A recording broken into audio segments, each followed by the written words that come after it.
Olá pessoal, sejam muito bem-vindos ao Missões em Pauta. Olha só, estamos aqui de volta para deixar mais um conteúdo para vocês.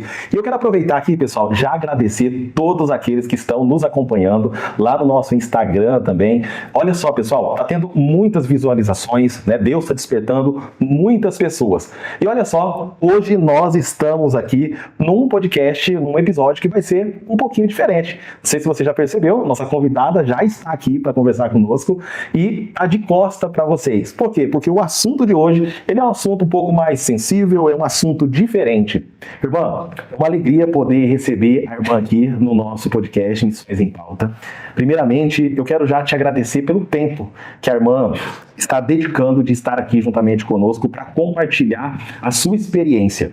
Porque uma coisa é nós ver, né, às vezes o que a mídia está propagando, uma coisa é a gente ver o que às vezes pessoas, né, que têm um conhecimento um pouco falam sobre isso, mas outra coisa é pessoas falarem de dentro dessa realidade que existe ali. Então, eu já quero te agradecer por esse tempo que você está dedicando de estar aqui conversando com a gente sobre missões. Muito obrigada. Para a gente é um privilégio compartilhar sobre isso, né? Que é a nossa vivência, é aquilo que a gente tem experienciado, né? Dentro do campo, dentro do avanço do reino de Deus em meio aos povos não alcançados. Amém. Nós sabemos que falar sobre esses assuntos exige uma certa prudência, né, uma responsabilidade muito grande, né? Por isso que a gente até inclusive está fazendo essas imagens aí para evitando mostrar o nome da irmã, o local da onde a irmã vive atualmente. E vai ser muito importante a gente ouvir de você, a sua experiência, aquilo que você tem vivido lá fora, vivendo Cristo, né, lá em outras regiões que a gente não tem nem ideia do que é viver dentro daquela realidade. E entender essa experiência é muito importante para nós também, como cristãos, aqui no Brasil. Então, obrigado mais uma vez por você estar aqui, né, nos concedendo essa oportunidade. Eu queria entender um pouquinho da sua história, né, como que começou a sua caminhada com Deus, se houve um momento específico assim, da sua conversão, ou se você já nasceu dentro de um lar cristão, né? E como você percebeu que dentro desse aspecto da fé que começou a influenciar as suas decisões e como que surgiu a possibilidade de você ir morar fora do país, né? Em outro lugar que não seja a sua terra natal, o seu país, a sua nação. Bom, eu tive um chamado desde muito pequenininha, né? Havia ali uma experiência, né? Minha mãe disse que uma pessoa encontrou com ela na rua, botou a mão na barriga dela e falou que essa menina ia andar pelo mundo e levar o presente, a mensagem para muitos povos. E aí, só que a minha mãe não era evangélica, e apesar de viver, né, no nosso país, uma nação com liberdade religiosa, mas ela não era evangélica, né? E aí, um belo dia, ali por volta dos 9 anos de idade, o Senhor foi ministrando o meu coração e eu comecei a ter muitas perguntas, né? E eu chegava na igreja católica e questionava isso. Falava assim, mas por que isso, por que aquilo? E eu não tinha respostas, né? Até que um dia nós fomos convidados a ir a uma igreja evangélica, a IPR, e nós chegamos lá e tivemos esse privilégio de ouvir, né, na escola dominical. Eu digo que a professora da escola dominical foi que me ganhou para Jesus, né, porque ali eu perguntava e ela abria a Bíblia e me dava as respostas, né, e falava, olha, vamos achar juntos, a palavra de Deus fala sobre isso, e aquilo acendeu meu coração, né. E aí, logo que a gente foi, tão cedo eu pude, levantei minha mão, confessei ao Senhor e falei, eu creio, eu quero, e já queria batizar, né, mas ainda era muito nova. Sim. E aí, tinha quantos anos, a irmã falou? 9 anos. 9 anos. Aí aos 12, né, eu tive a oportunidade, sim, de passar pelo preparatório e participar do batismo, né. Sim. E já fui ingressando nesse mundo de estar na tesouraria, se envolvendo com missões, e todas as pessoas que chegavam na igreja olhavam para mim e falavam assim, essa menina vai ser missionária. Todos que vinham orar, e tinha muitos congressos, muitas conferências missionárias, e todos oravam e diziam, você vai ser missionária. E quando as pessoas me perguntavam, o que você vai ser quando crescer? Eu respondi, vou ser missionária. Né? E tem uma cena muito forte ali por volta do ano de 85, que eu estava assistindo à televisão, né, que veio essa imagem na televisão, né, do que aconteceu no ano de 85, ali na região do Chifre da África, e tinha ali aquela criança, né, a foto do Kevin Carter, e a criança muito desnutrida, falando sobre a seca, que novamente a seca estava assolando a região, e eu ainda pequena assistindo aquilo, eu fiquei em choque, né, e fiquei assim, um dia eu vou lá ajudar essas crianças.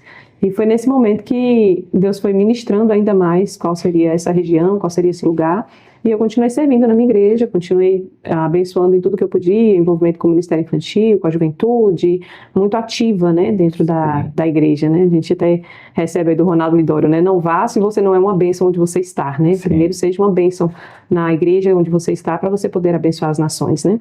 E eu tenho falado que nós não estamos em meio aos povos porque eles são pobres, têm necessidades físicas. Nós estamos ali porque nós adoramos a um Deus verdadeiro e há muitos que ainda não sabem que esse Deus existe, porque nós o adoramos entre eles, alguns deles também têm a oportunidade de adorá-lo conosco, né?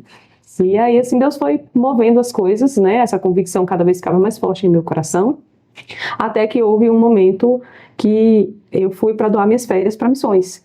Né, uma pastora esteve lá, compartilhou e tudo, e ela convidou, o campo está aberto, quem quiser doar as férias pode vir e tal, e eu estava concluindo o ensino médio, e Deus falou fortemente no meu coração, de voz audível, que eu iria para aquela região, e eu fui. E nessa região fiquei lá trabalhando por uns 12 anos, né, quase 12 anos, e nesse tempo, assim, podemos servir a comunidade, era interior do Brasil e tudo, de várias formas, e até que Deus aprove o Senhor que tivesse uma condução para uma outra região. E eu fui para doar minhas férias e fiquei de férias até hoje. Nunca mais abandonei o campo missionário, mas aí a pastora me encaminhou para uma escola missionária para passar pelo preparatório, eu passei por essa escola, né, e por mais algumas também, mas nessa primeira escola eu conheci o meu esposo. Mas lá a gente não se casou, Deus nos deu direções e trabalhos diferentes naquele momento. Mas ele estava lá também, né? Ele estava fazendo a escola também, a escola preparatória missionária. E aí depois que terminou a escola, a gente conversou, oramos e entendemos em Deus que ainda não era o nosso tempo. E o tempo demorou um pouco para chegar, porque nós só casamos 10 anos depois. Eita! E aí quando nós nos casamos, o Senhor fez trazer à memória aquelas lembranças lá atrás da menina, de olhar a imagem. Foi quando ele falou, olha, eu tenho um chamado e é para essa região. E aí foi quando ele compartilhou a região do Chipre da África e foi trazendo essas experiências, e eu fui lembrando daquelas memórias lá da infância de que eu disse que eu ia para aquele lugar. Nós tivemos aqui um episódio recente aqui que nós conversamos com a Anne e com a Camila, né?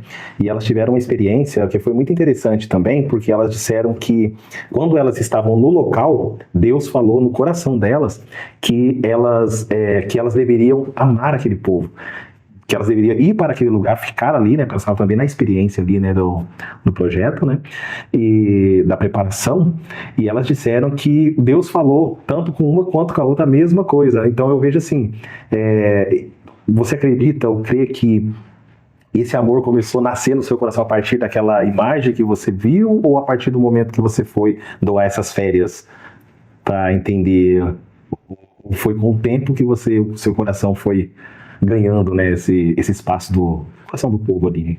Esse amor já estava lá, né? Já estava, eu acho que até mais antes, né? A gente vai dizer que até desde a barriga, quando houve aquela palavra, né, já era uma visão de Deus do que seria, né? Sim. Eu lembro ali de João Batista, né? O que vai ser esse menino? E esse amor pelo povo já foi brotando por esse povo específico, por essa região específica, nessa foto, nessa imagem. Até hoje, quando eu vejo a foto, eu rememoro esse momento. Você, né, relembra. Interessante, muito interessante. Então, para a gente entender a região que normalmente a irmã, né, vive, né, é o Chipre da África. Chifre, né, da África. Que às vezes a gente faz uma confusão bastante com essa expressão aí. Para a gente entender, porque eu acredito, assim como eu, né, tem algumas pessoas que às vezes é leiga dentro desses aspectos aí. O que significa esse termo chifre da África, né? E por que essa região ela tem exatamente esse apelido?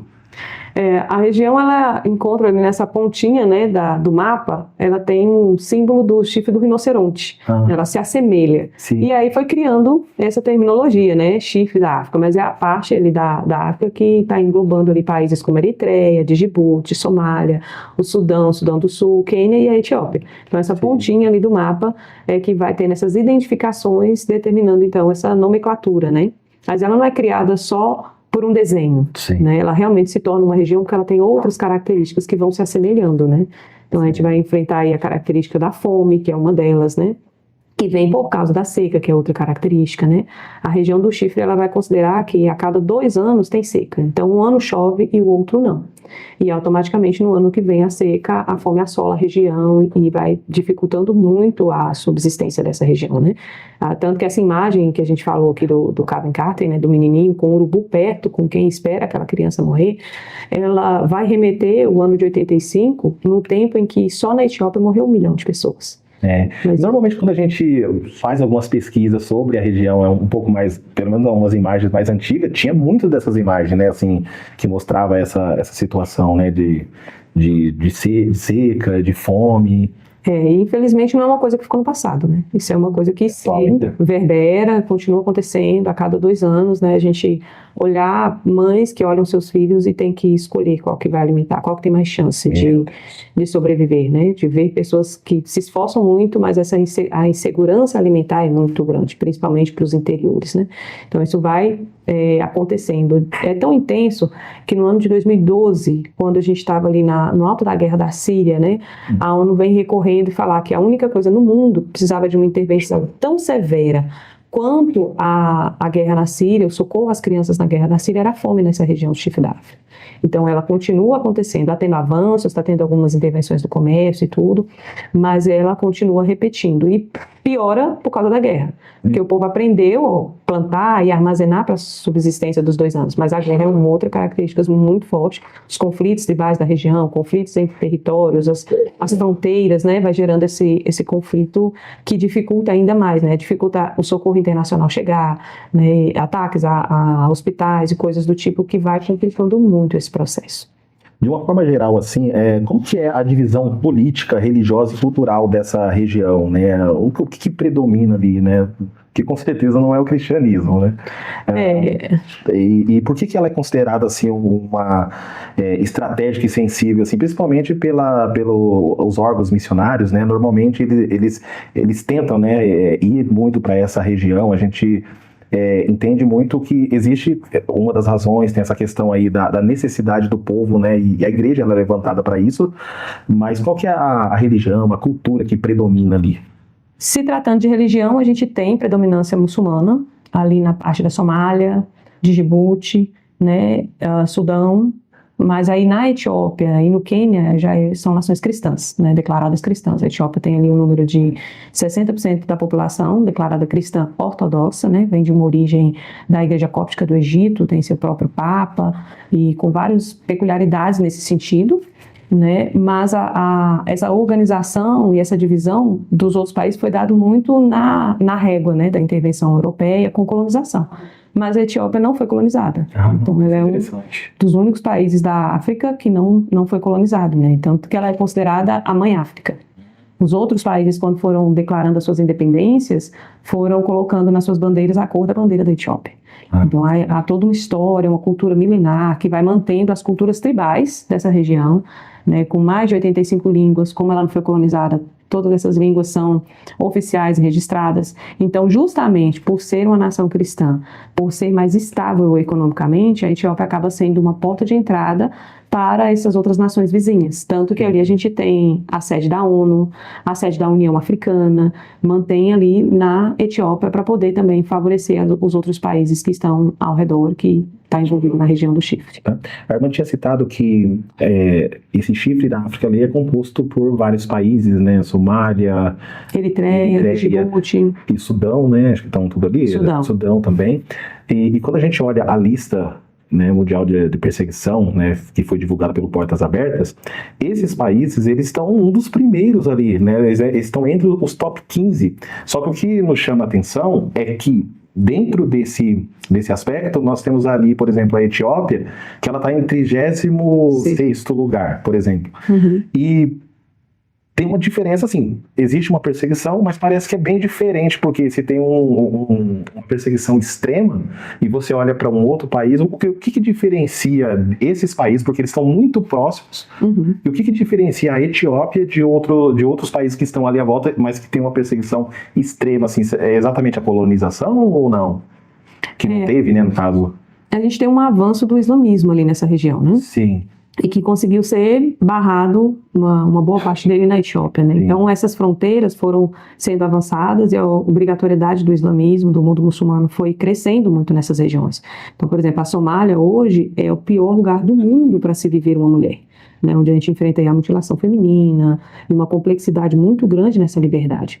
E aí, automaticamente, eles vão agregando e fundindo também com a cultura animista que é do lugar. No Evangelho, a gente não aceita mistura. O Cristo não aceita mistura. Sim. Ou você é cristão, ou você não é. Não existe um meio termo. E no mundo islâmico, não. A pessoa vem, você faz suas 5 orações por dia, você usou o véu, tá tudo certo. Então, acaba que eles vão... Seguir a cartilha ali certinha.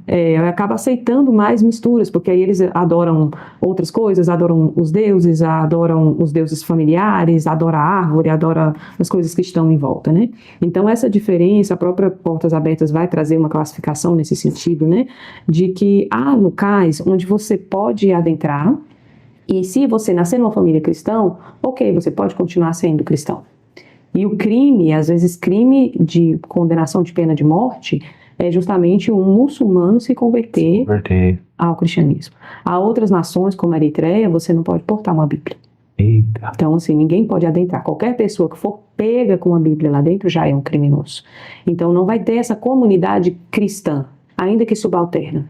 Em países, por exemplo, como o Egito, os cristãos vivem na conhecida Cidade dos Mortos. Eles moram em cemitérios. O único emprego que eles conseguem é trabalhar como lixeiro, reciclagem, catador de lixo. Então, assim, é muito difícil você conseguir outros tipos de serviço no país. Mas existe uma comunidade presente cristã, entende? Enquanto você vai para a Eritreia e os cristãos estão presos em containers. Eita. Então, assim, eles ficam presos no meio do deserto, com restrição de água, de alimento. Tem aí o histórico e testemunho da Ellen, né, que é da Eritreia, uma cantora que converteu, e ela conta essa experiência dela, a estadia pelos containers, o que ela passou lá. Então, assim, ela vai trazendo essa vertente, né, que é diferente de um país onde você, mesmo que inferior, mesmo que ser cristão é uma classe inferior, mas existem os cristãos, né? E já em outros locais não. Então esse nível vai mudando, sim, né, em relação à tortura, em relação ao sofrimento. Existem um tipo de perseguição que está referente à socioeconômica. Então você se declarou cristão, a lei do país não me permite te matar. Em alguns lugares é obrigado a fazer isso em praça pública, para exemplo de outros. Em outros não. Existe uma lei que diz que o Estado é laico, que eu não posso fazer isso com você, né, conduzir uma tortura e tal. E já eles vão então gerar uma pressão na família, pelo desgosto. Você era da nossa família, você está nos rejeitando.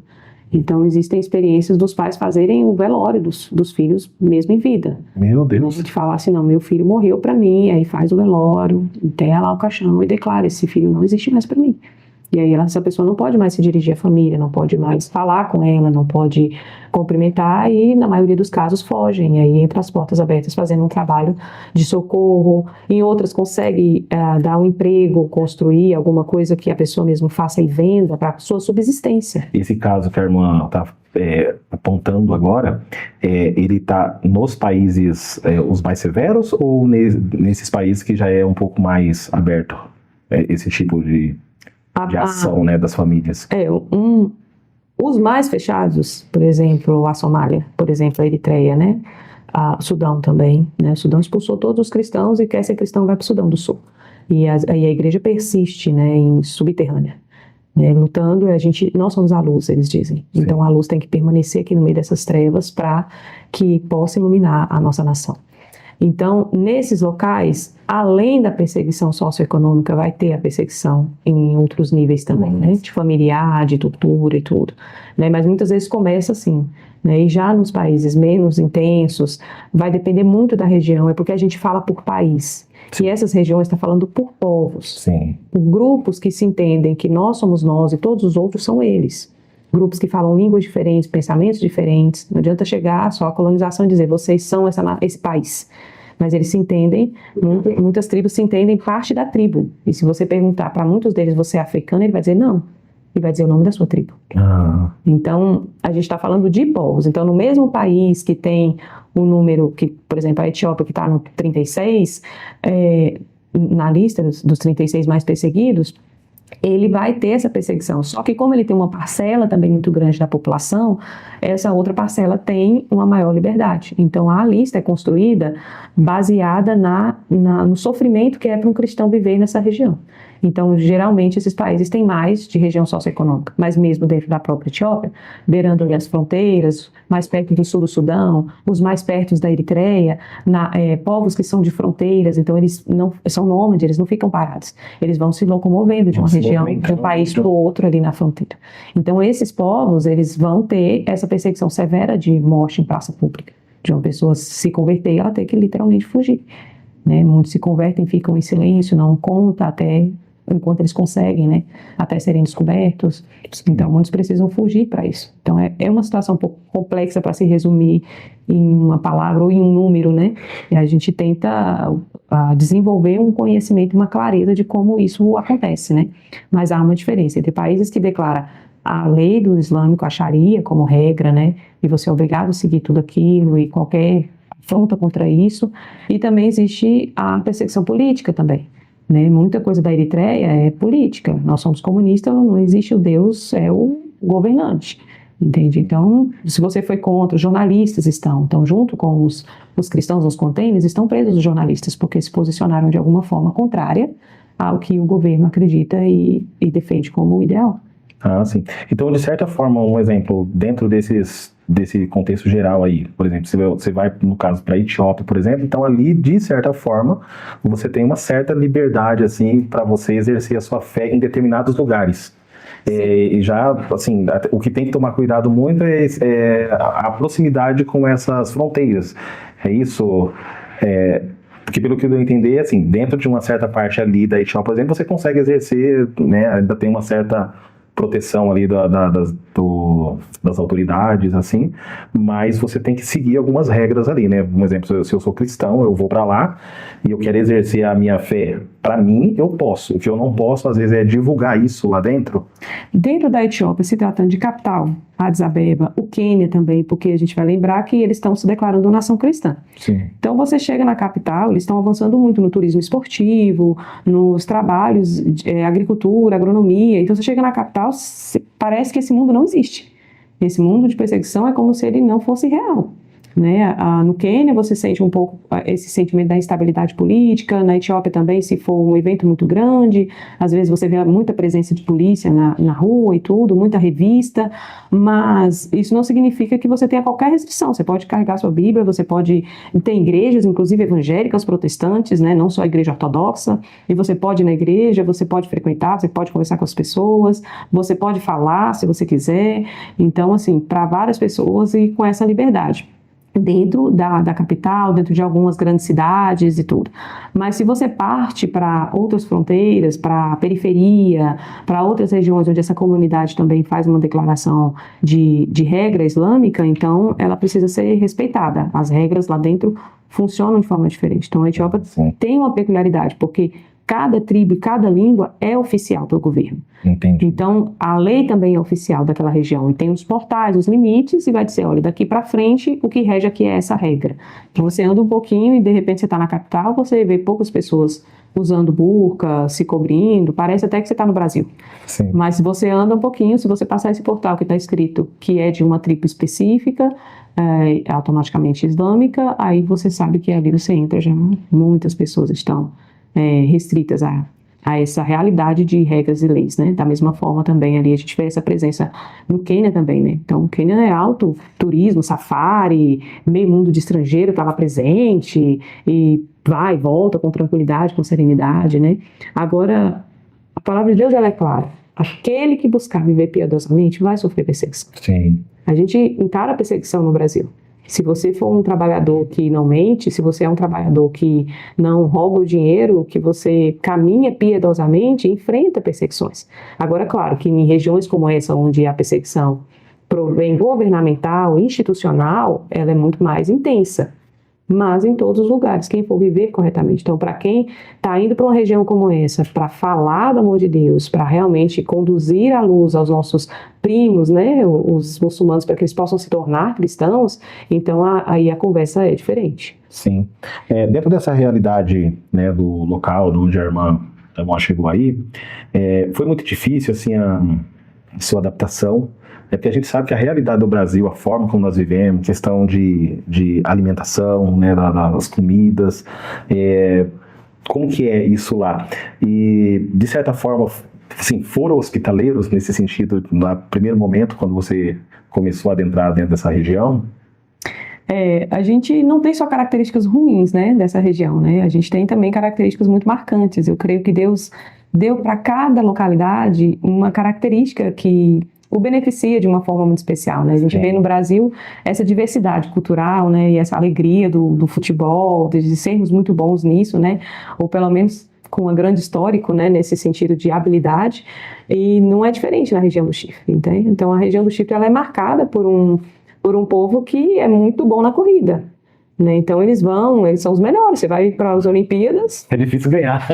é difícil concorrer, né? Todo pódio tá ali, só dá Quênia e Etiópia. Então existe uma outra vertente nesse mundo, né, de recepção e tudo. Então, assim, nós já trabalhamos nessa região há muito tempo e nós somos extremamente bem recebidos, né, com muito carinho, com muito cuidado, né, de estar nas casas, de estar se ajustando, né, uma boa aceitação da questão da alimentação e tudo, com os seus vertepéres, né? Porque, assim, a região ali tem muita pimenta. Eita! E aí, tipo, acabou tendo um desarranjo intestinal, um descontrole. Meu E aí, Deus. toda hora teve que ir no banheiro. E aí, os nossos amigos bem próximos, né? Então, foram nos ajudar e ter que ir no hospital, tomar medicação. E aí, eles todo o tempo ali, dali pra frente. Todas as comidas tinham pimenta. A salada tem pimenta, a comida local tem todos os pratos. Todos os pratos Todos têm os pratos pimenta. tinha. E ainda tem a pimenta inteira para você comer separado, que tem gente que pega e ainda morde assim, né? E aí é feito com a comunhão, né? Então você põe ali uma bandeja, senta todo mundo em volta, vem uma pessoa te servir para lavar as mãos, né? Porque a gente come com as mãos. Sim. Né? E quando você tem muito carinho, essa comida é levada à boca da pessoa, né? Que é uma demonstração de afeto. Então nós vivemos isso de uma forma muito próxima, né? De estar junto com eles, de sermos recebidos por eles com muito carinho. E aí depois desse incidente, né, da pimenta, aí o pessoal começou a tomar esse cuidado de, tá bom, olha, eu vou botar só em um prato a pimenta, então nesse aqui tem, aí come os outros. Agora eles falam assim, a gente não sabe fazer comida sem pimenta. E aí em casa a gente comia lá, a gente achou de tudo, né, de praticamente tudo que se tem no Brasil, né, então arroz, feijão, em casa fazia comida brasileira mesmo. Mas quando vinham os amigos nos visitar, a gente comia junto, aí fazia as duas comidas, a brasileira e a do local, né? Sim. Então foi assim um ajuste, mas não foi uma adaptação tão sofrida quanto outras regiões que não tem fruta, não tem legumes, não tem, que come só um tipo de comida. Então lá também vive essa diversidade, né? Nessa região ali. Então foi uma experiência por esse lado inovadora, mas assim o carinho da recepção deles, nós somos muito bem cuidados, né? Sim, a irmã comentou que em alguns lugares ali, por exemplo, ainda tem essa questão muito da fome, que ainda impera em alguns lugares ali, por exemplo. A questão, assim, hoje, por exemplo, é por falta realmente, assim, de chuva, né, ou a seca, ou é por causa de valores que às vezes são excessivos também, questão da alimentação para a pessoa adquirir, né? Olha, para nós brasileiros, eu não achei a comida cara. Achei praticamente o mesmo preço do Brasil.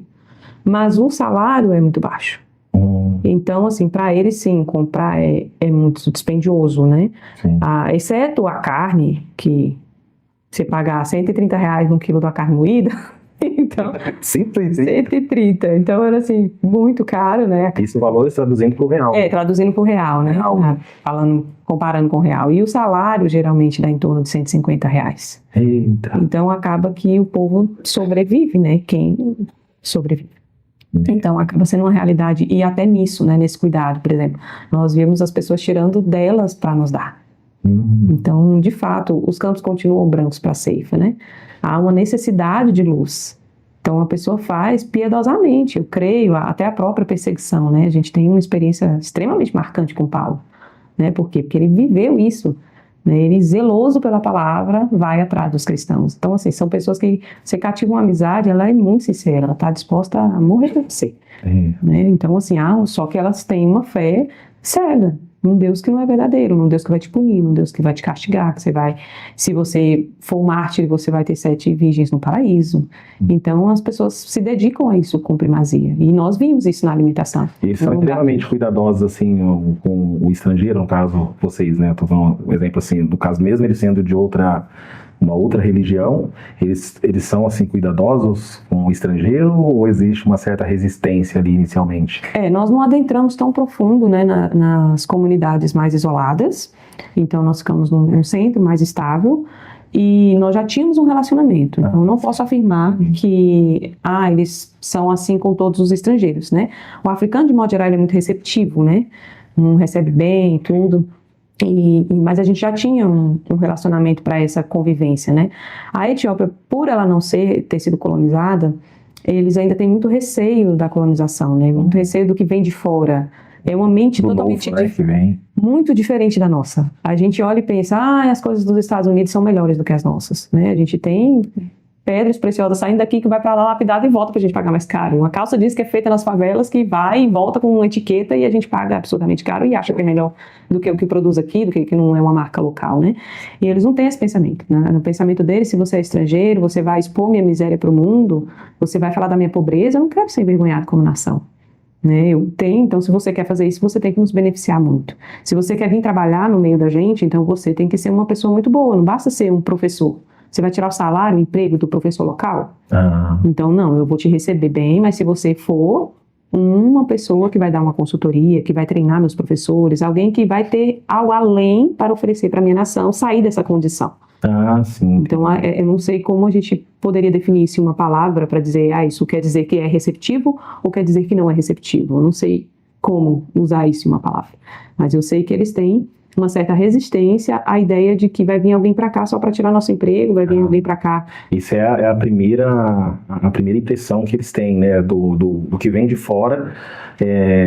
Então, o ideal para alguém que vai para essas regiões aí, essa pelo menos que a irmã estava mencionando agora, o ideal seria ele ir com a mentalidade de servir realmente aquele povo, né? Eu acho que isso que é legal, porque é exatamente isso que é o evangelho, né? Ele ensina a gente a servir as pessoas. O próprio Cristo fez isso, né? Então, essa ideia de você entrar num lugar e a gente entrar lá, em vez da gente impor algo, você servir primeiro e depois você revelar aquilo que realmente, né, o que você carrega. Acho que é bem interessante, né? Porque é isso que às vezes, normalmente, o mundo tem, né? A gente vive num mundo que às vezes é assim, tipo assim, querem se aproveitar de mim. E aí quando você vai para uma região como essa, ele já tem essa mentalidade. E eu acredito que eu acho que é uma das oportunidades que talvez uma pessoa que quer demonstrar Cristo, né, na vida dela, talvez seja exatamente isso, né? Poder servir e às vezes você servir realmente com o dom, com o talento que Deus te deu, né? Não há outra opção de ser de outra forma. Você tem que ser capacitado para isso. Tem que ser capacitado numa área específica para você servir. Para você poder servir, né? Bem capacitado. Então, assim, os selos... Pode ser mediano. Não, pode ser mediano, não. Tem que ser regular. Não, você tem que ser muito bom naquilo que você faz, tem que ter uma excelência para aquilo, né? Aí, como eu disse, há diferenças. Por exemplo, há pessoas que vão para trabalho como missionários na capital da Etiópia, na capital do Quênia, né, em Nairobi. Tem essa entrada, diferente da Eritreia. Né? Na Eritreia, não existe boas-vindas para estrangeiro. Nenhum tipo de estrangeiro, né? As pessoas da nação têm dificuldade de ter um passaporte para viajar para fora da nação. Né? Então, tanto que é o país que tem mais pessoas vivendo fora, na diáspora, do que vivendo dentro do país. Então, de desespero de fugir daquele regime, né? Então, há uma diferença ali, né, de nações, e aí a gente vai falar do evangelho, porque tanto a Etiópia quanto o Quênia se declaram cristãos, e uma nação laica. Então, os muçulmanos têm liberdade da sua religião lá dentro? Tem. Mas não há uma redução bem grande nessa perseguição, né? Que já é diferente ali para essas outras nações em volta, né? O Sudão, com a guerra, que é muito intensa, então que acaba restringindo muito também essa entrada do estrangeiro, não por repelir, mas pela insegurança. Muitos estrangeiros não querem ir para essas regiões, né? A Somália é muito fechada, né? Então, tudo isso dificulta o avanço do lugar, né? E também esses outros aspectos, né? A alimentação, Sim. esses outros recursos também vai dificultando muito, né? Porque a bênção de Deus vem junto, né? Com o poder da palavra. Entendi. Eu queria falar um pouquinho assim sobre a realidade do silêncio, né? Quando a gente fala da realidade do silêncio, aqui no Brasil a gente tem uma graça de Deus, a gente poder falar de Deus publicamente, assim, né? A gente chega nos lugares, vamos fazer um culto ali na praça. A gente sai daqui e vai lá, né? Vamos fazer um evento ali, a gente vai lá e explode tudo ali, né? Data show, som alto, aquela coisa toda. E a gente vê que dentro de alguns países ali, a gente não tem essa realidade, né? Para você, né? Como que é lidar com isso? Porque a gente não tem toda essa liberdade, né? Você não tem toda essa liberdade que você tem aqui no Brasil. Né? Lá já é um pouco diferente. Talvez, que nem você explicou, existem alguns ambientes específicos que você vai lá, você pode exercer a sua fé, né? Em alguns lugares que são mais assim. Mas você não pode chegar lá publicamente e começar a falar, né? Assim, como é que é lidar com isso, de não ter essa liberdade de falar publicamente de Jesus? No caso, como a gente está sempre retratando, né? Se falando de centro, essa liberdade ela é bem grande. Mas pode publicamente você chegar lá e... A igreja ortodoxa na Etiópia, muitos não tem nenhum templo especificamente. Existe um portal e diz ali a igreja, é como se fosse um coreto. Sim. Aí alguém sobe lá e faz as orações. E aí anuncia, né? E vem aquele canto. E pode sim ter esse processo, né? Mas assim, bem perto da gente, isso oscila muito. Né? Por exemplo, a gente teve um caso de um pastor no bairro, na capital, e era do bairro, ele abriu a igreja e ele foi retido e preso. Né? E foi muito tenso, assim, o tempo que a gente tirou de oração para que ele pudesse sair e vivo. Né? E após algum tempo, debaixo de certas pressões, ele conseguiu sair e se manteve vivo. Né? Aí a desculpa documental era questão de documentos. A alegação era essa, que ele estaria irregular com documentos, mas a gente sabe que no fundo não era isso. Né? Então, assim, aí ele passou pela cadeia e ficou nessas condições, né, alguns dias e tudo, até que ele foi solto, né? Aí depois de solto, hoje, depois de muito empenho, né, também conseguiu regulamentar essas questões e hoje a igreja está construída nesse mesmo lugar e um tempo funcionando. Né? Mas houve essa perseguição também velada e aí, nesse caso, nessa mesma região. Então, isso oscila tanto. É bem complexo, né? Bem complexo. Dentro de um lugar só, vários tipos de leis imperando, né? Dentro de um distrito para o outro, assim, não sei como é que é definido, né? São regiões, né? Por lá, tribos, né? Sim. Aí pra gente aqui seria uma espécie de bairro, né? Entendi. Então, assim, naquela localidade. E existe a regra. Agora, quem está fazendo uso dela, por que realmente fez o uso daquela regra, né?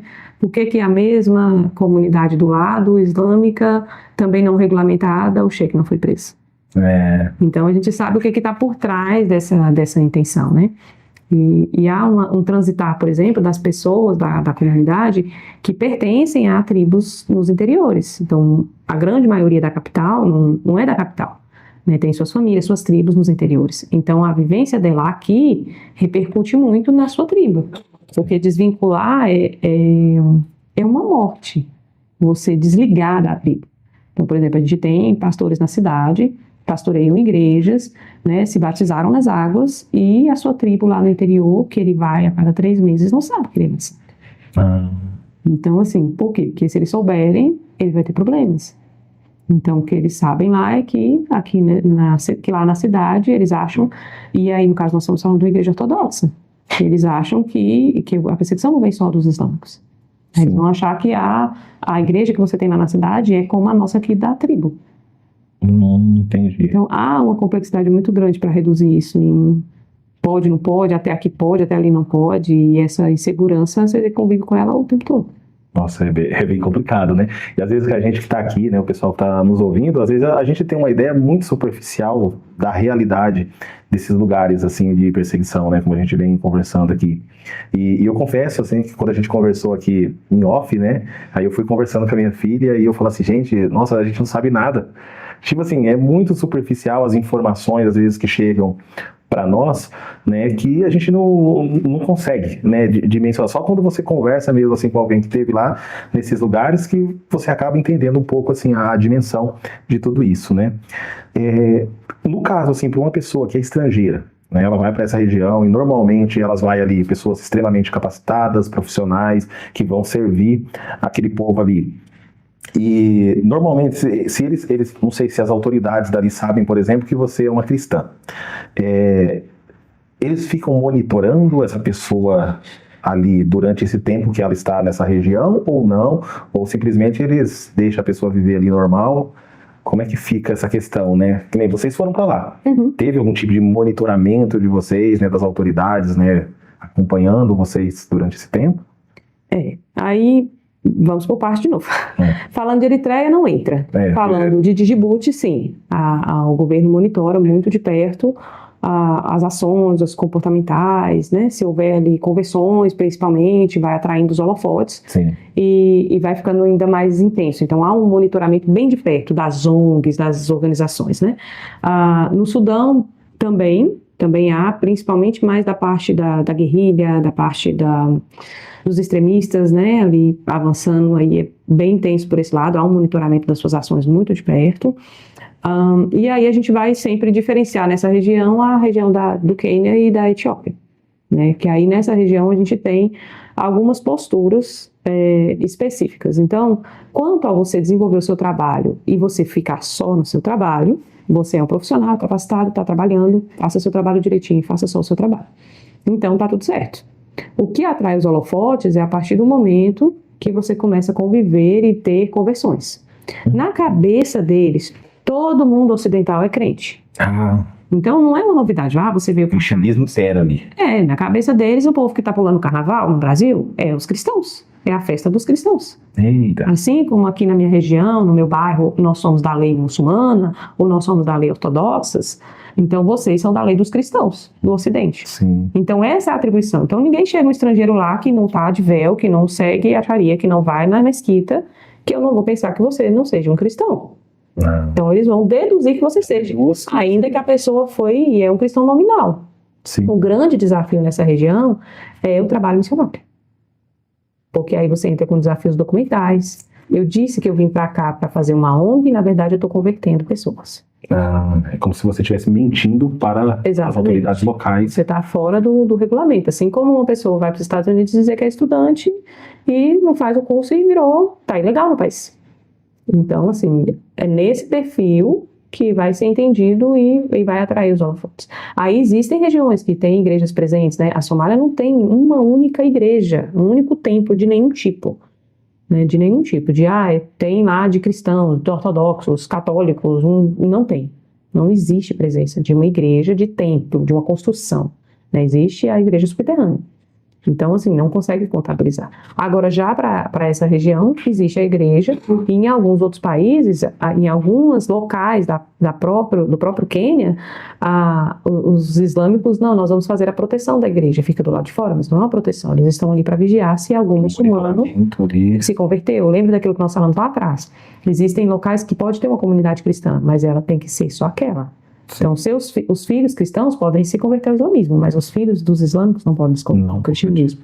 E muitas vezes esse é o crime declarado em lei. Tudo. Então, vai depender dessa região, nós vamos ter isso. Vamos ter igrejas onde você pode fazer, e se você desenvolve o seu trabalho sem holofotes, sem conversão, né? Se você é um cristão nominal, todos nós somos missionários, então se você é um cristão nominal que foi para lá e é um pedreiro muito bom, um engenheiro muito bom, está fazendo seu serviço de engenharia e ninguém se converteu e ninguém está indo para a igreja com você, tá tudo certo. Ninguém vai mexer com você. Agora, se você botar um holofote e você se entende como servo de Deus, adorando num local onde tem pessoas que não adoram, e você fala para eles do Senhor, e essas pessoas começam a frequentar as igrejas, isso atrai o holofote, e você pode ter problemas com vício documental, governamental, tudo, porque você diz que veio cá fazer uma coisa e você está fazendo outra. Sim, sim. Em lugares mais, assim, mais rígidos, no caso ali, você pode ser preso, né? Pode sofrer torturas, mas em lugares, por exemplo, que é um pouco mais aberto, o risco seria o quê? Deportação? Sim. Seria o mais... O mais comum, né? Mas, por exemplo, assim, vamos dizer que um missionário, por exemplo, nesses lugares que são um pouco mais abertos, né? Ele está ali, trabalho. O que ele apresentou foi trabalho. De repente, pessoas começam, de certa forma, a se converter, né? Ele é deportado. Por exemplo, que seria a possibilidade mais óbvia, assim, que normalmente de um lugar mais aberto, assim, né? Ao cristianismo, assim. Poderia acontecer alguma coisa com essas pessoas que teve contato com esse missionário ou não, assim? Ou a única punição é pegar esse missionário, ó, volta pro seu país e já era. Já resolveu o problema. A gente primeiro, para nós, essa fala não é pequena, né? Uma deportação é uma morte de um sonho, de uma visão, de muitas coisas, né? De você olhar e falar assim, meu Deus, eu nunca mais posso voltar aqui. Eu nunca mais posso falar do amor de Jesus para essas pessoas que eu amo. Então, pra gente, isso é muito pesado. Olha, você vê como que a nossa visão ela é pequena sobre o assunto, né? Porque, como eu acabei de perguntar, eu falei da deportação, né? Na minha cabeça, olha só, na minha cabeça, deportação é um negócio leve. Volta no avião e vai. Volta no avião, gente, eu não morri, graças a Deus, né? Mas, assim, na cabeça do missionário, é outra dimensão, tipo assim, o que você falou assim, é quase que uma morte. Poxa, eu não vou poder voltar mais esse povo, é complicado. É bem desafiador, né? E é mais doloroso porque a gente sabe que são tratamentos muito diferentes, né? Para os locais. Porque essas pessoas, elas são vinculadas a uma outra realidade. Nós estamos sujeitos às nossas leis, da nossa nação. Né? Dependendo do país, com a relação com o Brasil, mesmo que você tivesse cometido um crime, né? E que na cabeça deles é um crime, mesmo que você tivesse cometido tráfico de drogas, outros tipos de roubo, crimes no local, né? Você deveria ser julgado no seu país. Então, isso aconteceria. E para eles, a gente está tudo no mesmo nível. A gente desobedeceu uma lei do lugar e você deve se submeter a ela, né? Então, para eles é uma coisa só. E já para as pessoas do lugar, a realidade é outra. Né? Essa pessoa ela é vinculada a alguém, ela é vinculada a uma família, ela é vinculada a um grupo de pessoas, né? E, como eu disse, se a pessoa já é cristã, né? Embora um cristão precisa se converter, se ela já é uma cristã, ela é de uma família cristã e pode ter uma congregação cristã ali, tudo bem, mas se ela é de uma família que não é dessa estrutura, como que ela vai subsistir? Sim. Aí a gente falou lá da perseguição socioeconômica. Então, por exemplo, muitas pessoas vivem numa comunidade, numa tribo, onde essa tribo tem um ofício. Se essa tribo trabalha com ovelhas, ela sabe cuidar de ovelhas. Ela não vai saber lidar com o comércio. Ela não vai saber lidar com a agricultura. Ela cuida de ovelhas. E aí, de repente, ela não faz mais parte dessa família. Como que essa pessoa vai subsistir? Então, nos casos mais leves, onde essa pessoa não vai poder mais pertencer a essa família, e com a ausência do missionário, como que ela vai sobreviver? Porque o missionário estando ali, automaticamente você está numa outra comunidade, ele trabalha de alguma coisa, essas pessoas vão estar vinculadas a ele de alguma forma. Mas e sem a presença desse missionário, como que essa pessoa subsiste? Se ela não faz mais parte dessa comunidade, se muitas vezes ela foi expulsa da sua casa. Né? E dependendo da realidade, mesmo mediana, igual eu falei desse pastor lá, eles não acharam um pretexto na própria lei para prendê-lo. Sim. Então, da mesma forma, outros são levados, né? São levados, são torturados e muitas vezes mortos, dependendo da comunidade.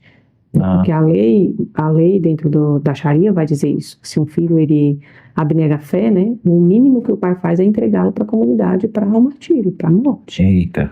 Então a realidade para quem fica é ainda mais dolorosa, né? Então você entrar no avião sabendo que aquelas pessoas que estão vinculadas a você, o que elas vão passar. Nossa, é bem complicado, hein? Por isso que, olha, nunca tinha parado para pensar sobre isso, né? Sobre essa questão de como isso é doloroso para o missionário, uma deportação, mas também o que fica depois, né, no coração dele, o que pode acontecer com aquelas pessoas que teve um contato com ele ali, né? Porque realmente a pessoa, às vezes, ela realmente se converteu verdadeiramente e às vezes, e o que é mais interessante desse povo, né, ele tem uma característica que quando ele se converte a algo, eles realmente estão dentro daquilo, né? Eles realmente seguem as leis espirituais realmente daquilo que eles se convertem, né? E às vezes estão dispostos a mesmo a morrer mesmo, né? Porque, pelo que você disse aí, a própria família vai entregar eles ao martírio das leis da tribo ali mesmo, ali, né? E eles têm aquilo ali de uma fé, né? Que nós consideramos talvez uma fé cega, mas eles realmente fazem aquilo dali com todo, né, com todo o coração, né, com toda a sua vida, né? É bem interessante. Durante esse tempo que vocês estão lá, teve algum momento assim que vocês teve que tomar alguma decisão assim para se precaver, né, porque às vezes eu tô falando mais com essa questão de cuidado, né, que às vezes, como você falou, tem que tomar muito cuidado com as leis, os regulamentos, que às vezes aquilo que você informou para as autoridades, chegou algum momento que vocês, tipo assim, por pouco que de certa forma quase que se desviou dos regulamentos ali e teve que dar uma segurada para... A gente teve um momento, né, diante da imigração, que houve essa interpretação. Uma interpretação. De que seria. Embora não era, né, nós temos, de fato, nós fazemos o que nós vamos lá para fazer, muito bem. E nós não tínhamos ainda nenhuma situação como essa, né, de estar no holofote de uma conversão de cristãos, né. Nós estávamos apoiando a igreja local, de pessoas que já estavam nessa confissão, que já são de famílias cristãs. Então, houve um momento específico de interpretação que chegou a haver essa ameaça, né, de falar assim, você está correndo risco de sair daqui preso. E foi por uma informação. A gente tinha passado uma informação, aí falaram que a gente tinha que fazer um tipo de documento, a gente fez, e na hora que apresentou, eles falaram que o documento teria que ter sido de outra forma. Que a gente não poderia ter adentrado. Então, você está fazendo o que aqui? Você disse que era um documento e veio outro. Mas aí depois ficou esclarecido que tinha sido, a informação vinha deles mesmo, né? Inclusive foi o próprio um superior que tinha assinado e carimbado a documentação, né? E aí ela suspeitou, como não era daquela forma, ela suspeitou de ser mentira, da assinatura não ser mesmo do supervisor. E então ela afirmou que a gente estaria forjando um documento, por exemplo, o que não era real. Ele realmente tinha assinado, mas para completar ele não estava na cidade no momento para confirmar que ele tinha assinado. E aí quando ela ameaçou, falou assim, vou te dar uma voz de prisão agora. Depois eu tremi, meu Deus, aí deu uma gelada. Me ajuda. Aí depois, graças a Deus, assim, deu tempo, falou para analisar o documento e ele não ficou detido, né, manteve ali na sala de espera por muitas horas e depois liberou, né, até que o supervisor chegou, dias depois. Mas aí liberou para ir para casa e tal, então não ficou detido, né? Mas houve essa tensão assim, nesse momento de falar assim, não, agora tu vai ficar preso. Como assim? A gente nem estava nessas condições e tudo, né? Então essa é uma instabilidade real e constante, né? É muito complicado.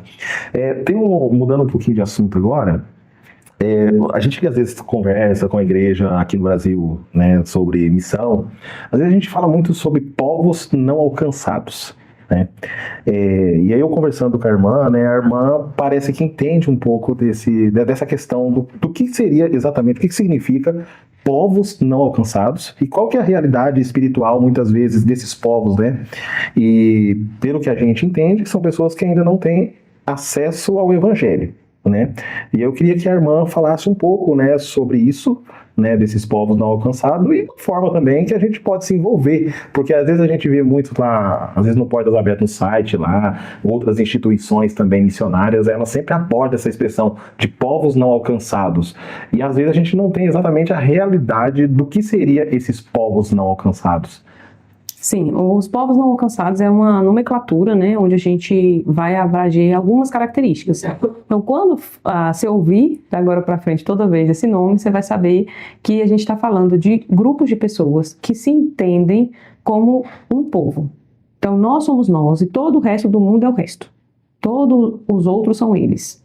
E esse povo se entende assim, na maioria das vezes, porque eles falam uma língua em comum, que é própria deles.